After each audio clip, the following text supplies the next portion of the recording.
ఓం నమో వెంకటేశాయ. జ్యోతిషరత్నాకరం ఛానల్కి స్వాగతం. ఈ వీడియోలో ఒక జాతకంలో ఒక్కొక్క గ్రహము కూడా ఏ విధమైనటువంటి వైవాహిక సమస్యలు ఇస్తుంది అనేది తెలుసుకుందాము. వైవాహిక సమస్యలు ఇచ్చేటువంటి గ్రహాలు అనలైజ్ చేసేటప్పుడు కేవలం పాపగ్రహాలే కాకుండా శుభగ్రహాలు కూడా తీవ్రమైనటువంటి వైవాహిక సమస్యల్ని ఇవ్వగలవు. అయితే నైసర్గికంగా శుభగ్రహాలు కొంత శుభత్వాన్ని, మంచి క్యారెక్టర్ని సూచిస్తాయి కాబట్టి వాటి గురించి ఎక్కువ భయపడరు. కానీ శుభగ్రహాలు కూడా తీవ్రమైనటువంటి వైవాహిక సమస్యలు ఇచ్చేటువంటి సందర్భాలను కూడా మనం గమనించవచ్చు. అయితే ఒక్కొక్క గ్రహము తనదైన శైలిలో వాటి లక్షణాలకు అనుగుణంగా వైవాహిక సమస్యల్ని ఇస్తుంది. ఏ గ్రహం ఎటువంటి సమస్యలను ఇస్తుంది అని తెలుసుకోవడము చాలా చాలా ముఖ్యము. అదేవిధంగా వివాహ పొంతన చేసేటప్పుడు షష్టాష్టకాలు, అలాగే గుణమేళనము ఇటువంటివి ఎంతవరకు సహాయపడతాయి, వాటి యొక్క ప్రాముఖ్యత ఏంటి అనేది కూడా తెలుసుకోవాలి.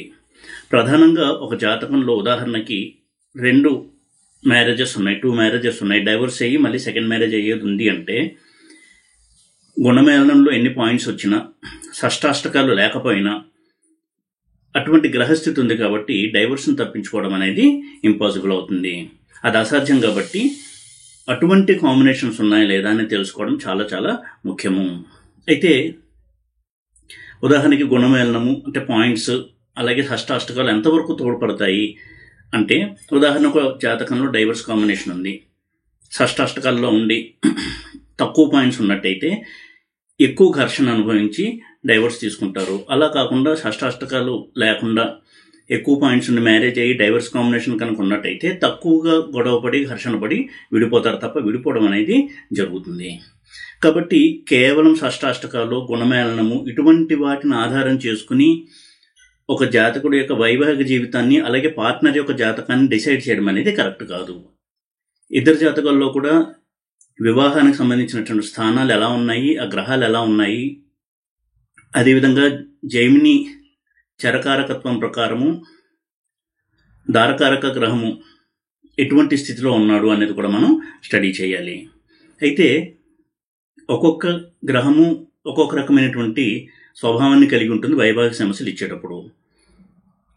ఇక్కడ స్పెసిఫిక్గా ఒక హౌస్ అనే కాకుండా వివాహానికి సంబంధించినటువంటి ప్లానెట్ అంటే 7th లార్డ్, అలాగే దారకారక ప్లానెట్ ఉదాహరణకి వీళ్ళు ఈ ఆధిపత్యాలు తీసుకున్నటువంటి, ఈ కారకత్వాలు తీసుకున్నటువంటి గ్రహాలు ఎటువంటి సమస్యలు ఇస్తాయి అనేది మనం తెలుసుకోవాల్సి ఉంటుంది. రవి కనుక మ్యారేజ్కి సంబంధించినటువంటి ప్లానెట్ అయినట్టయితే, ప్రాబ్లమెటిక్ కాంబినేషన్లో కనుక రవి ఉన్నట్టయితే డామినేటింగ్ నేచర్ వలన ఎక్కువగా సమస్యలు వస్తాయి. ఎదుటి వ్యక్తి మీద తన ఆధిపత్యాన్ని చూపించడము, ఫాల్స్ ఈగో అంటే తనను తాను ఎక్కువగా ప్రదర్శించుకుని అవతల వాళ్ళు తనను పొగడాలి అనేటువంటి ఒక నేచర్, బోస్టింగ్ అంటాం, అంటే ఎప్పుడు ఎదుటి వ్యక్తి తనని పొగడాలి అనేటువంటి ఒక నేచర్ వల్ల తీవ్ర సమస్యలను తీసుకొచ్చేటువంటి అవకాశం ఉంటుంది.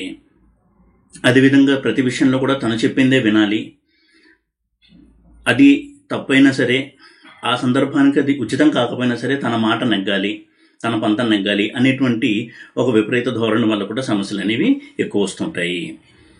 ఇది రవి యొక్క నేచర్ కాబట్టి రవి మ్యారేజ్కి సంబంధించిన స్థానంలో ఉన్నప్పుడు ఇటువంటి సమస్యలు ఎక్కువగా మనం చూస్తూ ఉంటాం. అలాగే రవి డైవర్స్కి కూడా కారకుడు.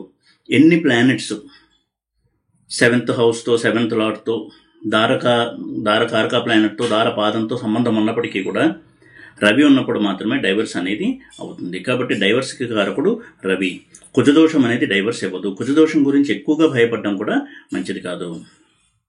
ఇక చంద్రుడి విషయానికి వచ్చినట్టయితే, చంద్రుడు emotional planet, nursing planet, motherly కేర్ను కోరుకునేటువంటి ప్లానెట్. ఇటువంటి చంద్రుడు కనుక పాడినట్టయితే, అంటే వివాహానికి సంబంధించిన స్థానాల్లో ఆ గ్రహాలతో ఉండి పాడినట్టయితే ఎప్పుడు కూడా పార్ట్నర్ నుంచి ఎమోషనల్ సపోర్ట్ కోరుకోవడము, అది దొరక్కపోవడము.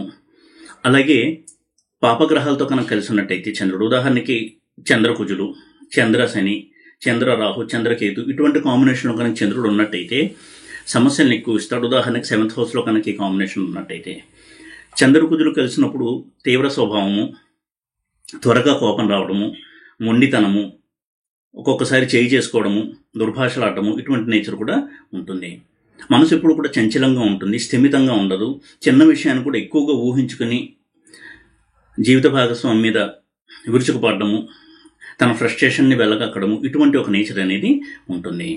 అలాగే శని చంద్రులు కలిసి ఉన్నప్పుడు, చంద్రుడు ఎప్పుడైతే శనితో కలుస్తాడో డిప్రెసివ్ ఫీలింగ్స్, ప్రతిదానికి కూడా నిరాశపడిపోవడము, నెగిటివ్ థింకింగ్, ఇవి ఎక్కువగా ఉంటాయి.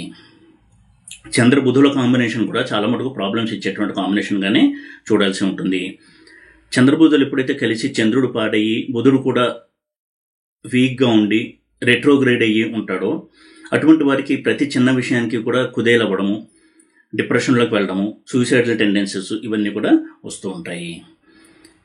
ఈ చంద్రుడి యొక్క పాత్ర చాలా చాలా ముఖ్యము. వివాహానికి సంబంధించినటువంటి అనాలిసిస్ అనేది చేసేటప్పుడు చంద్రుడు ఎప్పుడు కూడా అది శుభగ్రహం కావచ్చు, పాపగ్రహం కావచ్చు, ఒక గ్రహంతో కలిసి 7th హౌస్లో, 8th హౌస్లో, 12th హౌస్లో, 2nd హౌస్లో ఇలా వివాహానికి సంబంధించిన స్థానాల్లో ఉన్నప్పుడు తప్పకుండా ఆ ఇంపాక్ట్ అనేది చంద్రుడి మీద ఎలా ఉంటుంది అని మనం అర్థం చేసుకోవాల్సి ఉంటుంది.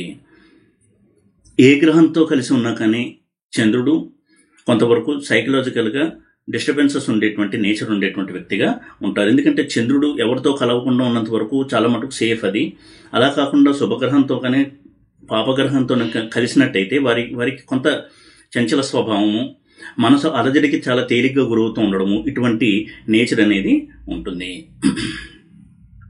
ఇక కుజుడి విషయానికి వచ్చినట్టయితే షార్ట్ టెంపరు, త్వరగా కోపం రావడము, మొండితనము, ఏదైనా సరే ఎక్స్ట్రీమ్స్, ప్రేమ వచ్చినా కానీ అతిగా ప్రేమించడము, కోపం వచ్చినా అతిగా కోపపడము, ఇటువంటి ఈ ఎక్స్ట్రీమ్స్ వల్ల అవతల వ్యక్తి చాలా ఇబ్బందికి గురవుతూ ఉంటారు. ఉదాహరణకి మగవారికి కనుక ఇది ఉన్నట్టయితే, ఎందుకంటే కుజుడు మేల్ ప్లానెట్ కాబట్టి, పురుషుల్లో కనుక ఈ కాంబినేషన్ ఉన్నట్టయితే 7th హౌస్లో మార్స్ ఎగ్జాల్ట్ అయి ఉండడము, బలంగా ఉండడము, ఇటువంటి కాంబినేషన్లో కుజుడు కనుక ఉన్నట్టయితే భార్య వీటన్నిటిని కూడా ఎక్స్పీరియన్స్ చేస్తుంది వారి యొక్క మ్యారీడ్ లైఫ్లో. అంటే కోపం వస్తే తీవ్రంగా విరుచుకుపడటము, ప్రేమ వచ్చినా కానీ అతిగా చూపించడము, తన పట్టుదలే నెగ్గాలి అనేటువంటి ఒక మొండితనము, చిన్న విషయాన్ని కూడా చికాకు పడ్డము, ఇటువంటి నేచర్ అనేది ఉంటుంది.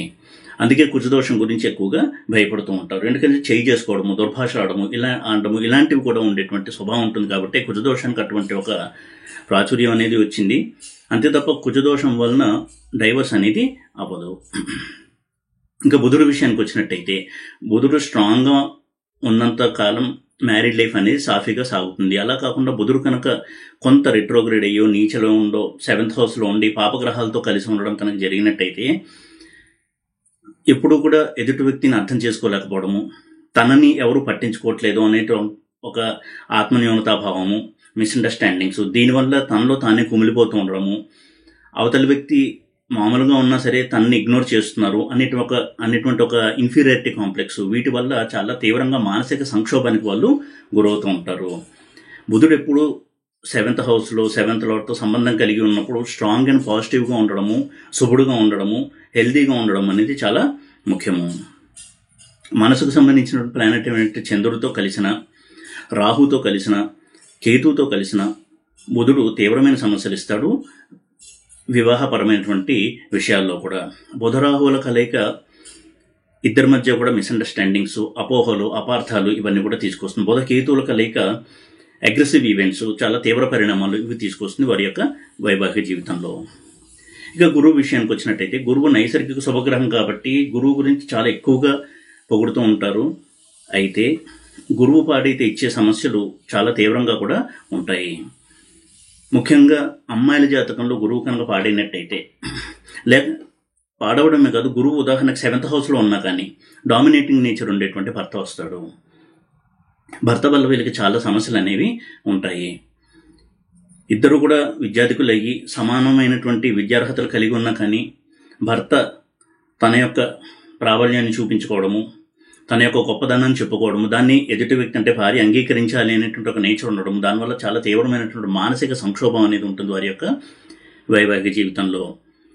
గురువు 7th హౌస్లో ఉండకుండా ఉండడం అనేది కొంతవరకు హ్యాపీ మ్యారీడ్ లైఫ్కి దోహదం చేస్తుంది. ఇక శుక్రుడి విషయానికి వచ్చినట్టయితే, శుక్రుడు కలత్రకారకుడు, ప్రేమ వ్యవహారాలు కావచ్చు, రిలేషన్షిప్స్కి, వీటికి కారణమైనటువంటి గ్రహం కాబట్టి శుక్రుడి యొక్క స్థితి, శుక్రుడు ఏ ప్లానెట్తో కలిసి ఉన్నాడు అనేది కూడా చాలా చాలా ముఖ్యము. శుక్రుడు బలంగా ఉన్నట్టయితే హ్యాపీ మ్యారీడ్ లైఫ్ ఉంటుంది. ఇద్దరు కూడా అన్యోన్యంగా ఒకరినొకరు అర్థం చేసుకుంటూ ఒకరినొకరు గౌరవించుకుంటూ వారి యొక్క వైవాహిక జీవితాన్ని గడుపుతారు. అలా కాకుండా శుక్రుడు కనుక నీచలో ఉండడము, బలహీనంగా ఉండి రెట్రోగ్రేడ్ అవ్వడము, ఇటువంటి స్థితిలో ఉన్నట్టయితే, దానికి తోడు పాపగ్రహాలతో కలిసినట్టయితే వివాహంలో చాలా చాలా ఒడిదుడుకులు అనేవి వస్తాయి. ఒక్కొక్క ప్లానెట్ నేచర్ ప్రకారం ఆ రిజల్ట్స్ అనేవి ఉంటాయి. శుక్రకుజుల కలయిక లేట్ మ్యారేజ్ ఇవ్వచ్చు. మ్యారేజ్ అయిన తర్వాత ఎప్పుడు కూడా ఇద్దరు తరచూ విడిపోతూ ఉండడము, ఘర్షణ కొడుతూ ఉండడము, ఇటువంటి సమస్యలను కూడా ఇస్తుంది. ఎక్స్ట్రా మ్యారిటల్ అఫైర్స్ని కూడా ఇస్తుంది శుక్రకుజుల కలయిక కొన్ని ప్లేస్మెంట్స్లో, కొన్ని స్థానాల్లో ఉన్నప్పుడు. అయితే ప్రతిసారి కూడా ఇలా ఇస్తుంది అని మనం ఒక కంక్లూషన్కి రాకూడదు. లవ్ ఫెయిల్యూర్స్ ఇవ్వడం కూడా శుక్రకుజులు ఇచ్చేటువంటి ఒక లక్షణంగా మనం చూడొచ్చు.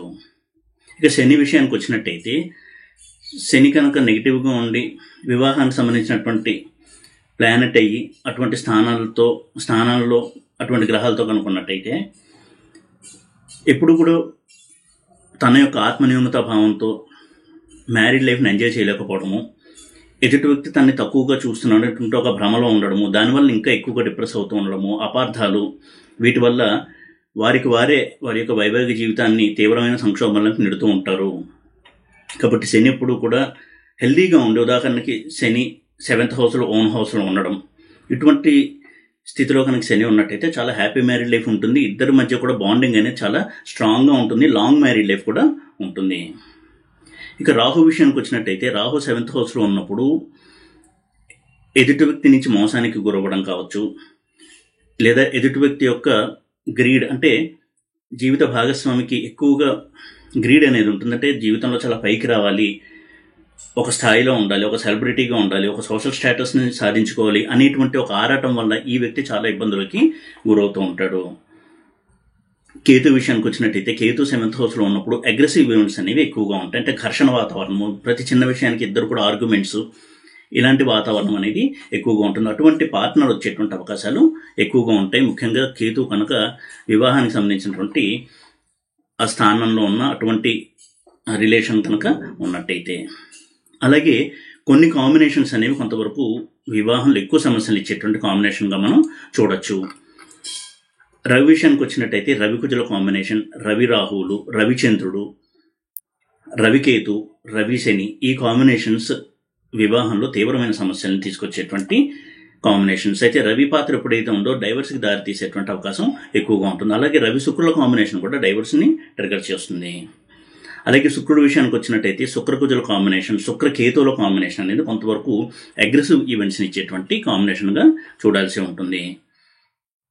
ఇక శని విషయానికి వచ్చినట్టయితే, శనికుజుల కాంబినేషన్, శని రాహు, శని కేతు, ఇవన్నీ కూడా కొంతవరకు వివాహంలో తీవ్ర పరిణామాలు తీసుకొచ్చి ఇద్దరి మధ్య ఎప్పుడూ సెపరేషన్ ఎక్కువగా తీసుకొచ్చేటువంటి అవకాశాన్ని కల్పిస్తుంది. అంటే వారు డైవర్స్ తీసుకోకపోయినా కానీ కొన్నాళ్ళు కలిసి ఉండి మళ్ళీ విడిపోయి మళ్ళీ కలిసి ఇటువంటి ఒక వాతావరణాన్ని తీసుకొస్తుంది.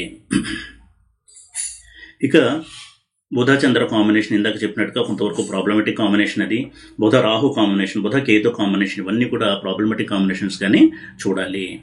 అలాగే కేతు 7th హౌస్లో ఉండడము, రవికేతువులు 7th హౌస్లో ఉండడం, చంద్రకేతువులు 7th హౌస్లో ఉండడము, చంద్ర రాహువులు, రవి రాహువులు 7th హౌస్లో ఉండడం అనేది ప్రాబ్లమెటిక్ ప్లేస్మెంట్గా చూడొచ్చు. అలాగే వివాహానికి సంబంధమైనటువంటి గ్రహం కనుక వక్రించిన, దారకారకుడు వక్రించిన, అలాగే అస్తంగత్వం చెందిన, నీచలో ఉన్న వైవాహిక సమస్యలు అనేవి ఎక్కువగా ఉంటాయి. అయితే ఇవన్నీ స్టడీ చేసిన తర్వాత ముఖ్యంగా కొంతవరకు గుణమేళనంలో పాయింట్స్ ఎక్కువ వచ్చి షష్టాష్టకాలు ఉన్నప్పటికీ కూడా ఇటువంటి తీవ్ర కాంబినేషన్స్ ఉన్నప్పుడు వీటి ప్రభావం కూడా ఉంటుంది. కాబట్టి సమగ్రమైనటువంటి పరిశీలన చేయడం అనేది చెప్పదగినటువంటి సూచన వివాహానికి సంబంధించినటువంటి అనాలిసిస్ అనేది చేసేటప్పుడు. అయితే ఒక్కొక్క ప్లానెట్ ఒక్కో రకమైన సమస్య వస్తుంది కాబట్టి ఏ ప్లానెట్ కూడా వైవాహిక సమస్యలు ఇవ్వడంలో ఎక్సెప్షన్ కాదు. ఏది కూడా వైవాహిక సమస్య ఇవ్వకుండా ఎప్పుడు శుభ ఫలితాలని ఇస్తుందని చెప్పడానికి వీలేదు. శుభగ్రహాలు కూడా తీవ్రమైనటువంటి వైవాహిక సమస్యల్ని ఇవ్వగలవు కాబట్టి ఆ విషయాన్ని ఎప్పుడు కూడా దృష్టిలో పెట్టుకోవాలి. మ్యారేజ్ అనాలిసిస్ అనేది చేసేటప్పుడు ఏవి కూడా అతీతం కాదు వైవాహిక సమస్యలు ఇవ్వడంలో. శుభగ్రహాలు కావచ్చు, పాపగ్రహాలు కావచ్చు, అవి ఏ గ్రహాలతో కలిసి ఉన్నాయి, ఏ స్థానంలో ఉన్నాయి అనే దాన్ని బట్టి వాటి యొక్క ఫలితాలు మనం అర్థం చేసుకోవాల్సి ఉంటుంది. ఈ వీడియో కనుక మీకు నచ్చినట్టయితే లైక్ చేసి, షేర్ చేసి, సబ్స్క్రైబ్ చేయండి. ఓం నమో వెంకటేశాయ.